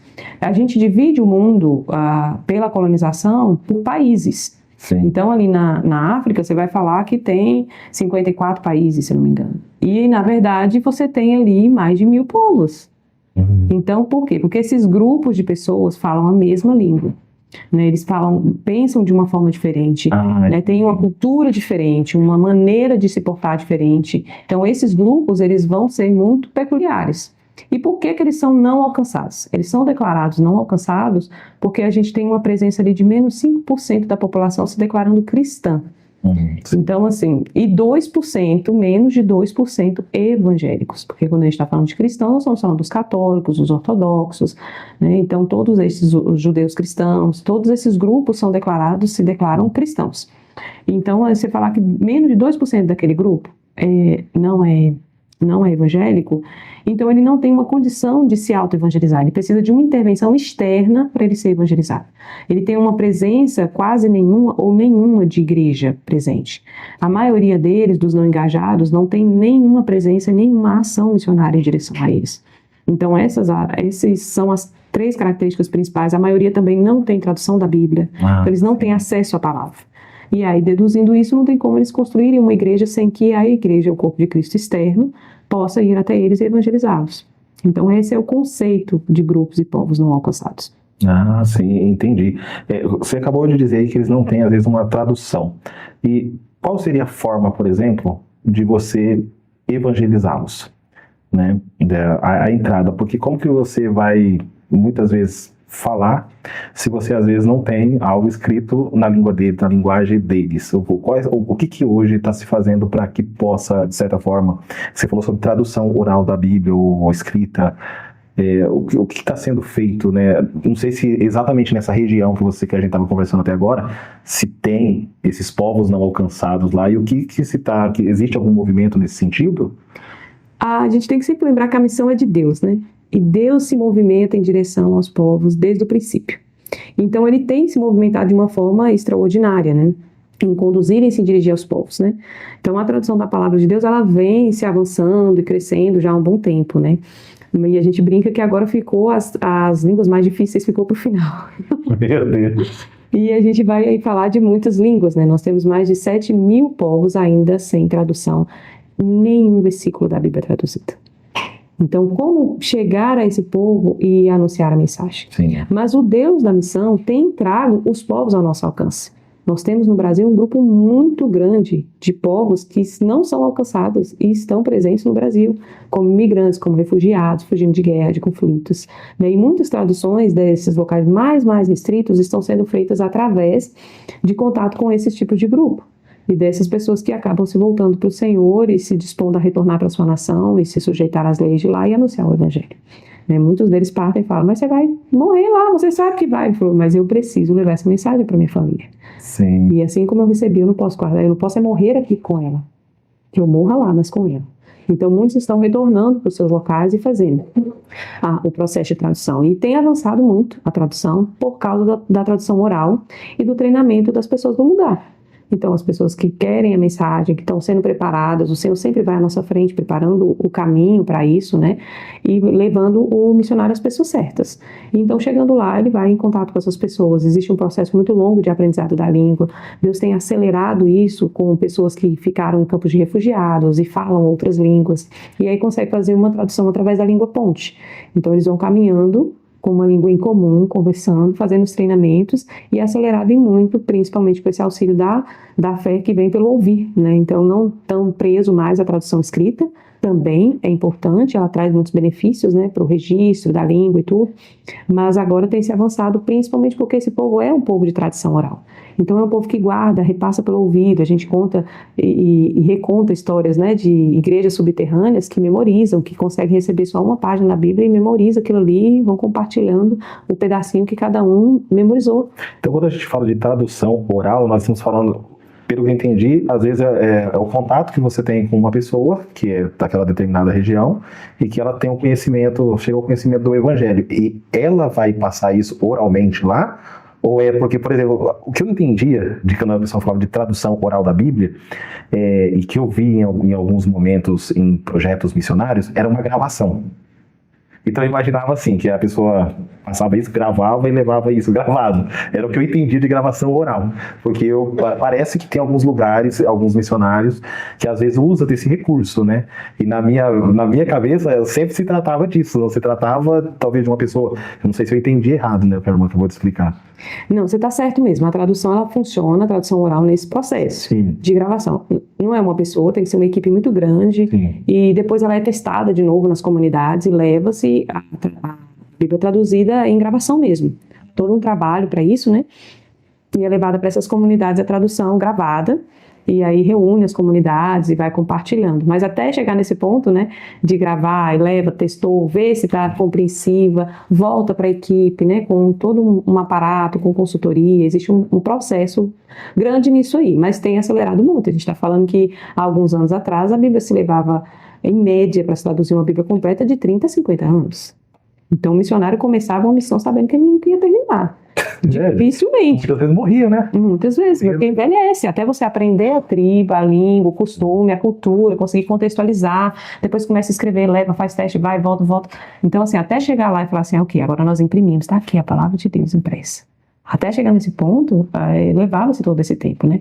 Com a tradução oral e treinando pessoas que falam a sua língua, porque ainda tem isso, quem você vai fazer a escrita, você está procurando aprender tudo aquilo. E agora, na oralidade, se você tem alguém que fala uma língua que é incomum, que nós estamos falando de tribos, muitas vezes isoladas, afastadas, muito fechadas, né? Por que a Bíblia não chegou lá? Porque há a perseguição, porque há a restrição, a proibição. Se você pegar na Eritreia, a gente tem 7 povos, né? E a maioria deles são não alcançados. Não tem tradução, não tem... Então, assim, mas alguém saiu de lá. Alguém fala essa língua. Aí você faz esse teste e vai construindo em equipe. Há todo um aparato. Né? É simples, mas não é simplório. Mas você está certo em pensar que tem a ver com gravação, tem a ver com áudio, né? Porque aí faz todos esses processos. Ela tem que ser fiel ao original, ela tem que passar por uma consultoria. Ela tem essas etapas, mas tem acelerado em muito esse tempo. Né? A gente está tendo traduções acontecendo numa velocidade excepcional. E agora com a inteligência artificial. Né? Eu cheguei a ouvir um pouco alguém comentar que com a ajuda, né, com essa entrada das inteligências artificiais, tem acelerado muito, né, esse processo, né, da pregação do evangelho de forma oral, né? Sim. Eu não sei se talvez essa irmã tenha essa informação ou não, né? Existe alguma forma que as pessoas pudessem se envolver nessa questão de tradução oral? Porque, como você falou, normalmente são equipes que trabalham, não é uma pessoa só, porque envolve várias coisas. Hoje, envolve tecnologia, né? Envolve a pessoa conhecer a língua de lá, ou conhecer alguém que é de lá. Eu achei interessante, mas eu achei bastante difícil também, como se uma pessoa falasse, pô, é bacana isso aí. Como que ela poderia se envolver nisso aí? Na tradução, eu tenho buscado trazer essa clareza de que há muitos caminhos para o engajamento, principalmente em missionários que já estão em contato com essas línguas, com esses grupos, né? Mesmo no seu local de trabalho. Por exemplo, a gente está aqui na cidade e aqui na cidade tem um grupo de imigrantes ali, tem um grupo de refugiados, né? Mas existe uma preparação, né? A gente tem várias instituições que desenvolvem essa preparação para a pessoa que quer, de fato, trabalhar diretamente com a tradução, né? Mas existem também grupos de pessoas envolvidas com a tecnologia, que são bons de recorte de câmeras, com limpeza de áudio, de vistoria, e aí essa pessoa que tem essa habilidade tecnológica, ela pode ajudar numa equipe de tradução, né? Então, em contato com essas organizações que estão desenvolvendo treinamento para a tradução, né? A gente tem aqui no Brasil a ALEM, que é referência, né? Associação Linguística Evangélica Missionária, ela tem a sede em Brasília. A gente tem a AMID também, que também desenvolve, está inclusive dando mestrado para tradução oral. A gente tem o trabalho da Wycliffe, né? Que funciona ali por Goiânia, também tem representação. Tem a Jocum, que está num avanço muito grande também em tradução oral, em treinamentos de pessoas dos povos originários, né? E caminhando nesse avanço em preparação. Então, em contato com essas instituições, a pessoa pode se disponibilizar e falar, eu sou muito bom com tecnologia, ouvi falar alguma coisa sobre tradução oral, não entendo muito, mas eu gostaria de saber como eu posso ajudar. Entende? E aí, de repente, nessa triagem, ele vai se descobrindo, né, com alguns treinamentos específicos, em como que ele pode cooperar no que diz respeito à tecnologia, no que diz respeito a uma pessoa que queira trabalhar, ela é boa de língua, ela estuda bem, tem uma ideia poliglota e pode fazer um auxílio com isso, ela pode se envolver mesmo na sua cidade, né, com esses grupos que estão por perto. E surpreenda-se, eles estão muito mais perto, né? Como meu marido gosta de dizer, os não alcançados estão ao nosso alcance. Eles estão muito mais perto de nós, se tratando de Brasil, né, com essa presença aqui, e as organizações estão trabalhando para isso, né, de uma forma bem afinco, né? A gente teve um avanço aí excepcional, né, desde 2022, com a campanha do Lucas 10:2, né, de enviar trabalhadores para a sua seara. Deus tem levantado mais trabalhadores para a seara, focado nesses povos não alcançados, focados na tradução da Bíblia, e eles estão se engajando nisso, né? Mas a obra do Senhor não é feita sem oração. Então, assim, para o grande fator que, né, mas eu não tenho habilidade com língua, eu não sou um missionário, não tenho graça para mexer com eletrônico, né, se não é o meu forte, você pode se engajar no processo de tradução investindo especificamente, né, a gente tem aí menos de 1% de investimento das contribuições para missões é feita para esses campos menos alcançados. Então, assim, pode ser investido nessas instituições, investidos em projetos de tradução, como também a gente deve caminhar em oração. E a gente está aí lançando, então, a segunda temporada. Nós fizemos a primeira temporada da Maratona de Oração. Eu ia perguntar exatamente isso agora. O que é exatamente essa Maratona de Oração? E, pelo que eu entendi, é um movimento, né, que tá acontecendo, que parece ser bem interessante. Como que ela funciona? Nós fizemos a primeira temporada, a maratona são 42 quilômetros, né? E a maratona tem-se aí a lenda de que ela teria sido criada por causa de um guerreiro que veio dar notícia à rainha e dizer que eles tinham ganhado na guerra. Sim. Então ele correu por 42 quilômetros e quando ele chegou, ele deu a notícia, lançou a mensagem e caiu morto. Então, quando foi feito os Jogos Olímpicos, se estabeleceu a maratona com essa marca desses 42 em homenagem a esse guerreiro, né, que levou essa mensagem. Então, a gente vem com a maratona trazendo essa mensagem, né? Nós estamos, os guerreiros do Senhor, os missionários que estão nos campos não alcançados, em locais de restrição, locais sensíveis para o anúncio do Evangelho, sofrendo perseguição, estão dispostos a anunciar a mensagem com a sua própria vida, dar vida pela mensagem. Mas nós não podemos fazer isso sozinhos. Então há um convite para que as pessoas, a Igreja do Senhor Jesus no Brasil e fora dele, na primeira maratona nós já tivemos engajamento exterior, para se envolver em oração. Como que ela é feita na prática? Nós temos um dia que você tira ali o tempo online, está disponível para estar conosco em oração, e nesse tempo ali vai estar então reunindo online, mas para aqueles que não podem orar online, você pode tirar 15 minutos do seu dia e se dedicar à causa da oração. Então existe ali um Instagram, né, que a pessoa pode estar entrando, do projeto Chifre da África. Nesse Instagram está lá o movimento da Maratona de Oração. E aí a pessoa pode se dedicar, estar acompanhando as informações, entrar em contato lá e pedir para caminhar conosco, e aí ela vai estar recebendo as informações e os motivos de oração. Na primeira maratona nós oramos por esses países da região do Chifre da África e oramos por 36 povos não alcançados. E Deus fez coisas maravilhosas, né? Estamos vendo Deus levantar novos trabalhadores, mais pessoas dispostas a ir, levantando mantenedores para que a obra possa ser avançada e abrindo portas também documentais, né, de trabalho para que isso aconteça. Então a gente vem aí caminhando agora para a segunda maratona. Nessa segunda maratona nós queremos fazer 42 semanas. Você pode ficar nessas 42 semanas, cada semana vai ser um motivo de oração. Então se a pessoa tem um momento na sua igreja de oração, a gente ora na minha igreja, mas é na sexta-feira. O outro, na minha igreja a gente tem um momento de oração, mas é na segunda. Durante o culto de domingo, você pode convocar, falar com o seu pastor, né, pedir autorização dele e compartilhar esses motivos de oração nesse grupo e orar conosco junto em grupo. Então você tem a oportunidade de orar sozinho na sua casa, você tem a oportunidade de mobilizar a sua igreja e você tem a oportunidade de orar conosco online uma vez por semana. Então a gente vai disponibilizar tudo isso ali pelo grupo do Instagram. E como é que funciona essa oração online? A gente compartilha os motivos de oração, sim, que já estão selecionados, né? Sim. E aí as pessoas que estão online e podem orar naquele momento, né? Existem algumas pessoas que não estão disponíveis, né? Às vezes você está ouvindo, acompanhando, mas você não pode manter a câmera aberta porque está cuidando de um menino, porque está fazendo alguma coisa. Sim. Então essas pessoas que estão com essa câmera aberta, a gente entende que ela está disponível para orar pelo grupo. Então a gente direciona, fulano pode orar por esse grupo, e aí é feito as orações pelos pedidos, e no final todo mundo abre o microfone e faz um clamor. Nós fizemos ano passado em 15 minutinhos, esse ano nós vamos tentar fazer em 30 minutinhos, né? Então ali a partir das 22 horas a gente entra online e ora juntos em parceria com o Missão em Suas Mãos, que eles têm um programa de orando todos os dias, e aí nós oramos juntos com eles ali online, assim que funciona. Olha que bacana, isso é muito interessante. Então, eu vou passar essas informações para o grupo de oração da nossa igreja, né? Que a gente tem um grupo específico lá, que a gente levantou, tem umas 20 e poucas pessoas que participam desse grupo, né? Então acho que é bem interessante, né, passar. Porque eu estava conversando com as outras missionárias que vieram aqui, né? Que às vezes a gente vai jogando lá meio que pedidos aleatórios, né? Assim, não tem... Mas quando você tem causas específicas, é muito importante. E principalmente quando vem de missionários que estão, né, de pessoas que estão engajadas com missão, né, que tem já causas específicas, né. E até uma das participantes aqui, ela diz assim, você tem que ser específico na sua oração. Né? Então, leva a gente a pensar da gente não fazer aquelas orações aleatórias, assim, sem ter, sabe, assim, não, sabe... colocar um motivo lá por essa causa, né? Como a Bíblia fala, por essa causa eu me coloco de joelhos.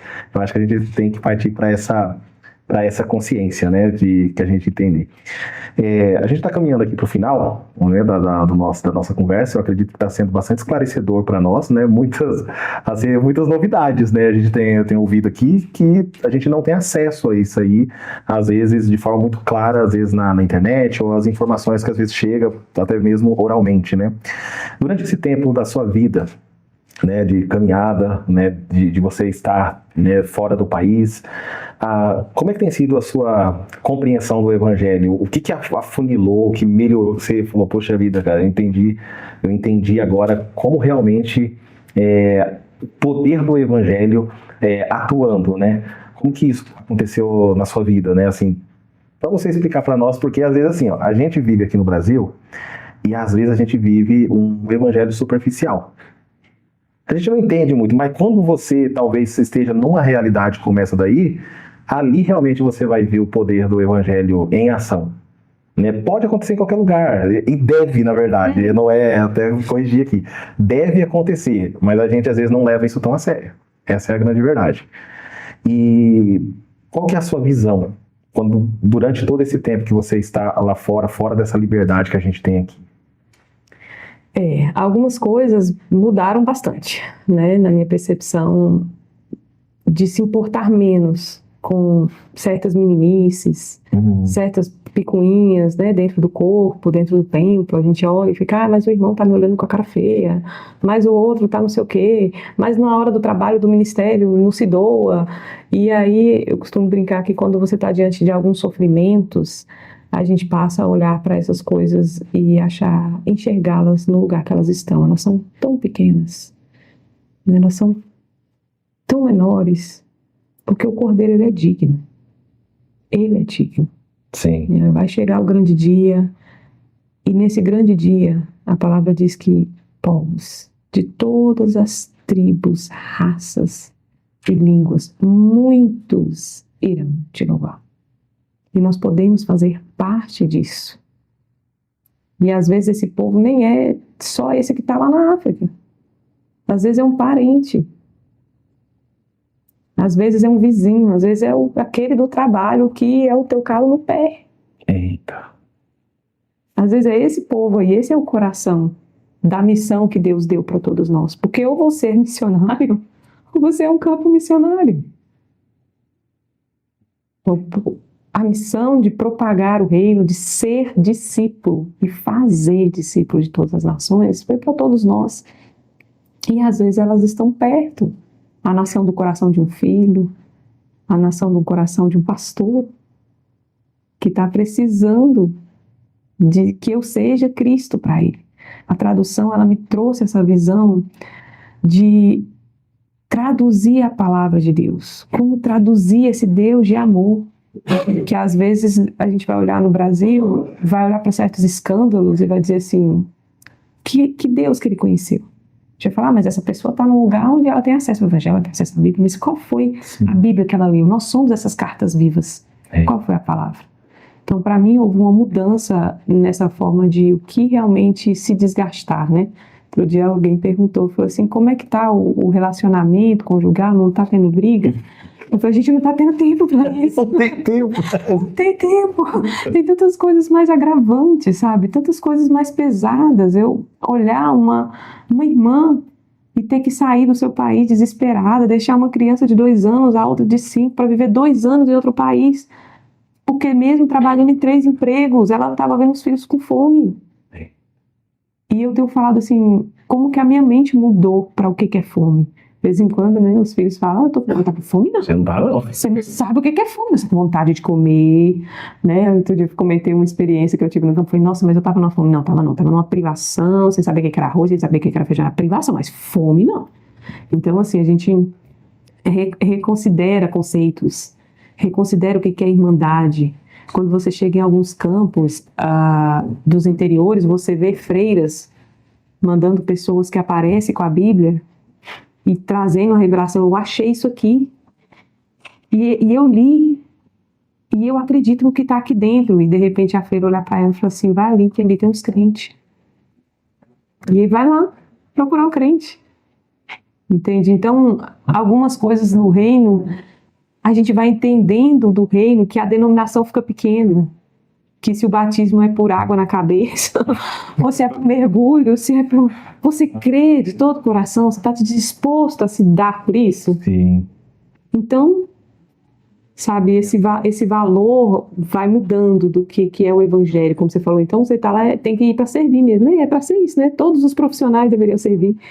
A gente se envergonha quando tem que falar para alguns deles e dizer que o sistema de saúde no Brasil é como é, e a gente tem uma nação que se declara 75% cristão. E aí? Aí como é que eu vou dizer que a gente, o médico que está lá, o atendente, se são 75%, a grande maioria deles lá são cristãos, e te atende com rispidez, e não tem esse cuidado, né? Não revela esse Cristo. Então isso mudou muito para mim. E outra coisa que mudou muito para mim foi a valorização da palavra. Eu respeito quem quer usar o eletrônico, eu uso também, mas o privilégio de poder Abrir ali. carregar o livro preto, sabe? Poder andar pela cidade, poder abrir ele num ônibus, poder se debruçar, né? Outro dia eu vi uma trend no Instagram, se você usasse a Bíblia como você usa o celular, né? Eita, Corre, vai pro banheiro, usa, vou comer agora, usa, peraí, eu tenho 10 minutinhos para olhar aqui os feeds da Bíblia, um versículozinho, tem um pouquinho aqui para rever aquela história que é engraçada, entende? Esse zelo pela palavra mudou muito, né? Porque a gente vê irmãos que enrola a Bíblia, né? Você não pode nem colocar coisas em cima, porque a palavra é superior, então ela tem que ficar acima dos utensílios, acima de tudo, não pode ter nada em cima. Você tem que lavar as mãos para pegar a Bíblia. Então esse zelo da palavra que consome os nossos irmãos, a gente olha para isso e a minha percepção da palavra, a minha percepção do cuidado da palavra física, eu posso carregar, né? Antes disso eu ia para alguns lugares, a mala está muito cheia, tem a Bíblia já no celular, não vou levar. Hoje eu já olho e falo assim, não, eu posso carregar. Eu posso pôr um dentro de uma mala e não preciso esconder uma única folha dentro do sapato. E memorizar e mastigar e engolir. Igual a gente vê, irmãos, na igreja subterrânea fazendo. Então esse zelo pela palavra mudou muito. E a forma de entender o corpo de Cristo, que muitas vezes não está conseguindo refletir esse Cristo também, mudou muito. Olhando assim para o Brasil, quando você retorna para cá, qual é a sua visão? Né? A gente já está caminhando aqui para o final, mas eu queria que você trazesse um pouco daquilo que você vê, né? Porque, assim, ó, o que você acabou de passar para nós aí, confesso para você que deu uma pancadinha aqui, porque a gente se pega nisso, irmão. A gente se pega nisso. Às vezes eu passo, por exemplo, assim, boa parte do meu dia, eu tô ali e sempre olho meu celular, sabe, os feeds, né, o que tá acontecendo ali e tal, mesmo no trabalho, aquela correria toda. Mas às vezes a gente deixa escapar, sabe, o que é o story de Deus hoje aqui? De você ir para as escrituras realmente assim, em vez de quando a gente deixa passar. E às vezes, eu até conversando esses tempos atrás com o pastor, né, eu tava falando para esse pastor, eu tenho uma impressão de que às vezes aqui a gente na igreja, né, no contexto geral do povo de Deus, parece que as pessoas não se importam tanto em aprender as escrituras, de entender realmente o que está escrito ali. E às vezes você percebe isso nas pregações que são feitas, que às vezes é muita história, que às vezes são contadas, e não, sabe, não destrincha o que a Bíblia está querendo dizer, o que Deus está querendo dizer para nós através da Escritura. Eu não estou dizendo que os testemunhos não são importantes, né? Isso às vezes eleva, muitas vezes a pessoa, motiva a pessoa a falar, não, eu preciso ser um crente mais fervoroso. Mas as Escrituras, eu não sei se eu estou sendo exagerado na minha percepção daqui do Brasil, assim, porque às vezes quando eu sento para conversar com algumas pessoas, eu percebo isso, assim, que às vezes parece que as pessoas não entende muito, por exemplo, de coisa simples. Fé. O que é fé? O que é evangelho? E aí você vai começar a conversar com a pessoa, parece que chega um limite que ela para, sabe assim? Ela sabe talvez um versículo bíblico e trava ali. Aí se você deixar para ela desenrolar o assunto, ela não consegue desenrolar. E aí quando você olha, você vê uma pessoa com longa caminhada da igreja. E aí, às vezes eu falo assim, aí você vê pessoas, às vezes, talvez, né, que eu já vi em muitos casos, né, pessoas que estão nesses lugares, de lugares de perseguição severa, mas parece que ela leu a Bíblia um monte, e quando você vai descobrir, ela não teve todo esse acesso. Assim, dentro dessa realidade, do que você viu lá, quando você vem para o Brasil, assim, qual que é a sua percepção né, quando você visita alguns lugares, assim, tem algum... Eu As acho, pessoas não têm nenhuma noção, assim, sabe, exatamente do que é missão. eu acho que a gente pode pôr o holofote conforme nós desejarmos. Sim. Então, eu vou fazer estilo o pessoal lá nessa região, né, da Etiópia e do Quênia, né? Para onde você quer pôr o holofote? Entende? A gente pode olhar para a realidade do povo que encarou o deserto, saindo, né, com Moisés e a caminho da Terra Prometida, e a gente pode olhar que eles murmuraram por pão, Sim.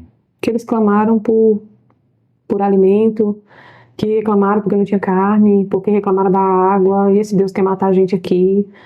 Ou nós podemos olhar para o Deus que colocou fogo para aquecer a noite, a nuvem para cobrir o dia, deu água quando eles pediram, deu carne quando eles pediram, fez chover pão do céu, abriu o mar vermelho, não deixou a sandália se acabar, a roupa se acabar. A igreja do Senhor, ela é santa. E os profetas continuam sendo guardados. E eu penso que muitas vezes nós nos achamos no direito de declarar Elias. Senhor, só eu fiquei. E eu escolho olhar. Não é que não exista. Não estou sendo negacionista. Mas eu escolho olhar para pessoas como Israel, que quer saber mais sobre missões, que se dedica e com todo o seu trabalho vai gastar um tempo para fazer podcast, para nos dar essa oportunidade de refletir. Vou olhar para as muitas visualizações que já teve em vídeos anteriores. Vou olhar para os muitos pastores que nos receberam e com lágrimas, né, têm ministrado nas nossas vidas. Vou olhar para as ofertas que chegam de viúvas que retiram do pouco que têm e quer fazer parte disso. Vou olhar para profissionais de saúde que me tratou e olhou e falou assim, meu pé não pisa lá, mas o seu pé vai pisar no Sudão. Então eu escolho olhar para isso, para essa igreja do Senhor que ama missões, que tem uma agência missionária se dedicando com tantos missionários, fazendo curso, querendo aprender. E não é uma só, eu vou olhar para a tradução e vou ver as pessoas vivendo esse Cristo corporificado e sendo Cristo para outras pessoas. Em uma certa experiência, nós tivemos um amigo nosso, na época amigo, né, que olhou para nós e disse assim, me dá o que você tem. Eu quero isso aí que você tem. Quanto eu tenho que pagar para ter? Deve ser muito caro, mas eu vou conseguir, eu vou pagar. Pode me contar que eu prometo, eu vou pagar. E nós podemos compartilhar o que eu tenho no Evangelho. Acho que então tem que começar por nós, né? A visão nossa. Para onde a gente está colocando a nossa visão. Né, isso que eu tô falando aqui é uma visão que eu tive realmente da igreja. E às vezes a gente fica preso a isso. E às vezes eu ficava assim, indignado. Como é que pode na Bíblia, né? O que aconteceu lá? E eu coloco aquela indignação, assim, sabe? E a irmã falando agora aí, tipo assim, isso me leva a pensar, né? Aonde eu estava colocando os meus olhos. Não que ser, que a irmã falou, negacionista, né? De que não acontece isso. Mas quando a gente se coloca na presença de Deus, né? E começa a fazer prática da palavra de Deus, essa realidade pode mudar. Da igreja, né? Das pessoas que estão à nossa volta. E às vezes é um problema que está em nós mesmo, entendeu? Por que não está? Foi, acho que algo, do primeiro podcast que a gente fez aqui de entrevista, eu conversando com a irmã, e a irmã citou, né, a irmã Alcione, ela disse assim, às vezes a gente precisa ser cheios de Deus, mas a gente precisa transbordar, né? Então, eu tô cheio de Deus, mas você está transbordando? Então acho que precisa, né, a gente pensar sobre isso, porque quando você transborda, é isso que a irmã, a pessoa que entrou em contato com a irmã, eu quero ter um pouco disso aí, né? E são essas revelações que vão nos impressionando, né? Quando chegou um outro pessoa, um outro amigo nosso, e aí ele veio falar, né? Falou assim, olha, eu aqui, perto de vocês, eu conheci o que é o amor. E ele não estava falando das emoções. Ele estava falando da pessoa. E aí ele foi contar, por quê? Porque lá, no meu país, eu nasci nesse ano, que teve uma grande seca, e muitos morreram na minha idade, e só eu fiquei, né? E ele falou, então, eu vivi jogado na casa de um parente, de outro, de um parente, de outro, e eu comi o que sobrava. Aqui o que era seu, o que era do seu filho, era meu. Então aqui eu conheci essa pessoa, que é por igual. essa pessoa que me ama. E aí você tem mais uma oportunidade de trazer o evangelho, né? Um desses teve um período conosco, depois quando retornou à sua comunidade, ele pôde compartilhar. Eu fui à procura de dinheiro, à procura de socorro, e eu ganhei o maior presente. Eu ganhei Cristo Jesus. Meu Deus do céu. Então esses anúncios vai propagando. E como a gente falava sobre essa questão do negacionismo, não é que não aconteça. Às vezes eu vejo as pessoas falando assim, nossa, aquelas tribos isoladas lá, se a gente deixar eles quietos, eles são puros, eles são santos, o homem é bom. O homem na sua essência foi feito à imagem e semelhança de Deus. Sim. Mas na sua queda, nós somos capazes de coisas absurdas. E aí a gente chega lá e encontra guerras tribais e coisas indizíveis, né? É realmente indizível. Tem coisa muito bacana dentro de cada cultura, né? Tem coisa muito legal, assim, que a gente precisa aprender com eles, assim, né? A gente entende que Deus, quando distribuiu as línguas, ele distribuiu uma parte de si para cada tribo, para cada cultura. E foi Deus, né? Então, quando você encontra essas culturas, quando todas elas estiverem diante do Cordeiro, nós vamos ver a plenitude. Existem coisas que você não tem como traduzir. Você racha a cabeça, você ora e não tem como traduzir. Existem coisas naquela cultura que ela transmite uma verdade de Deus, um princípio tão forte, que você tenta verbalizar no português e não acha. Você fala, cara, eu nunca entendi fé como esse povo entende. Em outro lugar, eu nunca entendi sacrifício como esse povo entende. E quanto mais a gente vai conhecendo essas culturas, essa riqueza, a gente vai conhecendo um pedacinho a mais de Deus. Nessa plenitude, nessa revelação, né? Então a gente vai encaixando, que a gente hoje jogou o holofote na perseguição, né? Eu creio que a gente precisa falar sobre isso, trazer o conhecimento sobre esses pontos e como que tudo isso funciona, né? Mas essa riqueza está presente lá. Essa força no atletismo, essa capacidade de festa, essa alegria dos africanos, essa euforia, o colorido, a gratidão, né, de uma oferta que leva horas, tudo isso está presente nessas culturas também. Né? Então aí depende onde a gente põe o holofote. Ah, maravilha. Realmente, né, o Evangelho, né, Cristo veio e ele devolve a nossa humanidade perdida. Aquilo que realmente a gente foi monstrificado por causa da queda, mas nele, né, a gente converge toda a plenitude. E aí ele vai trazendo um ressignificado. Eu gosto muito das pregações do pastor Esdras, né, que trabalha entre os indígenas, e ele fala como o poder do evangelho pode mudar uma cultura, não, ressignificar algumas coisas que estão fora dos princípios estabelecidos por Deus, né? E aquilo ali a gente vê assim como que Deus vai agindo no meio dos povos e transformando certas áreas da cultura que estão corrompidas ali pro pecado, né? Irmã, a gente chegou ao final aqui do nosso bate-papo. Isso tem sido para nós, assim, acho que, cara, quanta coisa eu aprendi aqui, eu nem sei como que depois eu vou digerir tudo isso, assim, né? Mas espero que o Espírito Santo me ajude a compreender, né? Eu vou ter que ouvir várias vezes para me entender realmente aqui. Mas eu queria que a irmã ficasse à vontade, a irmã deixasse aí uma palavra para o nosso público, né, para aquelas pessoas que tiverem acesso, né, a esses conteúdos, para que aquilo que o Espírito Santo colocar no seu coração, para você deixar, fique à vontade, para a gente ser ministrado por Deus. Amém. Primeiro eu quero agradecer, né? Esse espaço é um espaço de reflexão, um espaço de compartilhar mesmo, como eu disse, né? Esse holofote de ver pessoas se engajando na missão nos alegra muito. Né? E eu tenho tentado falar que a gente por muito tempo achou que missões se faz ou indo, ou orando, ou contribuindo. Sim. E eu gostaria de deixar para o ouvinte que missões não se faz ou indo, ou orando, ou contribuindo. Ela não é primeiro em Jerusalém, depois em Samaria, Judeia, até os confins da terra. Mas ela é tanto quanto. Então tanto aquela missão, todos nós somos convocados a ir. Ainda que esse ir, fazer missão, que a sua missão seja a sua família, sua igreja, seu bairro, seu vizinho, seu trabalho. E aqueles que foram chamados para ir longe, né, para fora da sua cultura, que são missionários transculturais, né, que tenham essa graça de Deus de permanecer, de ser fiel e perseverar, mas eles não têm como ficar lá sozinhos. Eles precisam ser enviados e para ser enviado precisa de investimento financeiro. Todos nós fomos chamados a ser generosos, a ofertar no reino. Então nós fazemos todos nós a missão. E não é porque a pessoa é missionária que ela não deve ofertar. Né? Não é porque você é pastor que você não vai ser dizimista. Não. Então essa oferta, esse dízimo, esse compromisso, ele é para todos nós também. Então nós somos essa igreja que vai, quem cada um no seu campo, que oferta, entende? E que também ora. E aí eu quero deixar registrado, ore conosco, participe da maratona de oração, entre no Instagram, divulgue, envolva a sua igreja, envolva o grupo de oração, envolva aquela sua irmã de oração, aqueles irmãos, alguém não é capaz, é crente, você ora. E vamos orar juntos por esses povos, crendo, né, que nós vamos fazer discípulos de todas as nações, e é tanto quanto. Se você já contribui com os indígenas, faça participação com os povos não alcançados. Se você faz participação com os povos não alcançados, faça participação com os ciganos que estão perto de você, com o projeto da tradução, com o programa de tradução. Pegue suas habilidades para a disposição do reino. A gente precisa estar disposto a servi-lo e a fazer conforme que o Senhor quer que nós façamos.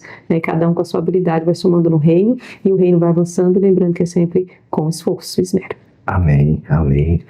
Gente, que tempo! Que tempo é esse que nós passamos aqui? Quero agradecer cada um de vocês que ficaram aqui normalmente com a gente aqui assistindo, né, compartilhando de tudo isso. Quero agradecer todas as pessoas, todo o nosso amigo que estão engajados com missões na nossa igreja local. Quero agradecer o Júlio aqui, hoje eu dar um tchau aqui pro pessoal ali, ó. O Júlio, pessoal, que hoje veio nos acompanhando aqui na nossa gravação desse episódio. A Nicole não conseguiu estar, estava um pouco doentinha, mas o Júlio veio aqui, nos serviu, nos ajudou.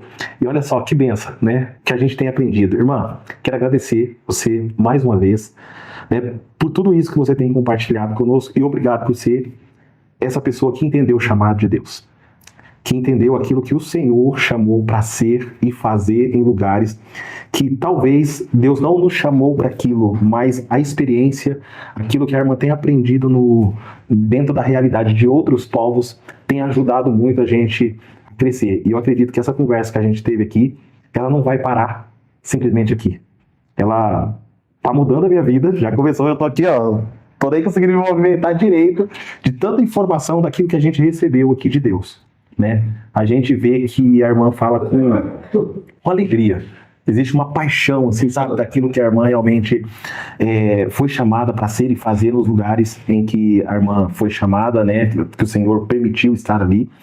Isso nos alegra, isso nos motiva a continuar fazendo. Então hoje eu tô aqui, né? Sabe, é muito bom você estar conversando com pessoas experientes, com pessoas que estão lá no campo, e eu tenho aprendido muito. Então, muitas vezes, eu comecei a fazer isso na pandemia, de conversar com pessoas, gravações assim, fazer lives, e isso tem despertado cada vez mais. E eu já tentei fugir. Você acredita que eu já tentei fugir disso, de parar, falar assim, gente, eu acho que isso aí não é pra mim, sabe? Eu acho muito bacana, muitas pessoas fazem isso com muito esmero mesmo, assim, mas isso tem me chamado, cada vez, do nada, surge alguma coisa, fala, grava isso, faz aquilo, aí você vai lá e faz, quando você está fazendo de novo. Você fala, meu Deus, eu não queria fazer isso aqui. Sabe, você foge, mas existe algo que nos chama. E isso tem acabado me despertando de que isso é importante para a obra de Deus, para o reino de Deus, né? E eu quero, antes da gente finalizar aqui, quero deixar aqui um presentinho para a irmã. Ô, Júlio, pega naquela bolsa ali, fazendo um favor. Eu acredito que a gente precisa reconhecer pessoas, né, que Deus tem levantado. Isso. Quero deixar esse livro aqui para a irmã. Não sei se a irmã pode carregar nos lugares onde a irmã vai, mas uma hora a irmã ter a possibilidade de ler, né? A gente está entregando aqui para a irmã. Isso aí foi algo que Deus colocou no meu coração, né? A gente tem escrito algumas obras, né? Assim, e isso aí é fruto exatamente daquilo que eu acabei de falar para a irmã aqui, né? De lives. Isso aí foi um tempo, né? A gente viveu um tempo bastante difícil, que foi a pandemia, e as igrejas, né? Elas tiveram que se readaptar a um novo cenário, né? E aí a gente tem aí comentários que são reais. Foi uma live com 4 pastores, né? A gente teve alguns pastores que participou de 4 igrejas diferentes uma da outra, inclusive tem uma na nossa denominação também. E eles têm mostrado como que o evangelho prevaleceu mesmo no tempo em que fala assim, fecha-se as portas, e aí eles estavam lá pastoreando no tempo de pandemia, né? Conseguiram, e eles, cada um dividindo a sua experiência, foi muito bacana. E aí, a hora que a irmã tiver um tempinho, né, que dá correria, a irmã pode estar lendo. É uma forma da gente recompensar vocês, né, mesmo que seja de forma simples, por tudo que vocês têm contribuído no reino de Deus. Amém? Rosana, muito obrigada mesmo, viu? Que Deus continue te fortalecendo, não desista. Amém. Senhor chamado. Obrigada pelo reconhecimento, pelo livro. A gente recebe sempre com muito carinho. Amém. Deus abençoe. Gente, estamos ficando por aqui. Que você possa comentar, curtir, compartilhar. E olha só, você pode seguir a gente lá no Instagram também. Vai ter vários cortes de todos os episódios que a gente fez, inclusive desse aqui. A gente vai ter muitos cortes. Eu não sei nem quanto tempo eu vou levar para fazer tanto corte. Mas eu acredito que Deus vai continuar falando no seu coração. E não desista. Envolva-se com missão na sua igreja local, participe, não deixe de participar, porque você é um missionário ou você é um impostor.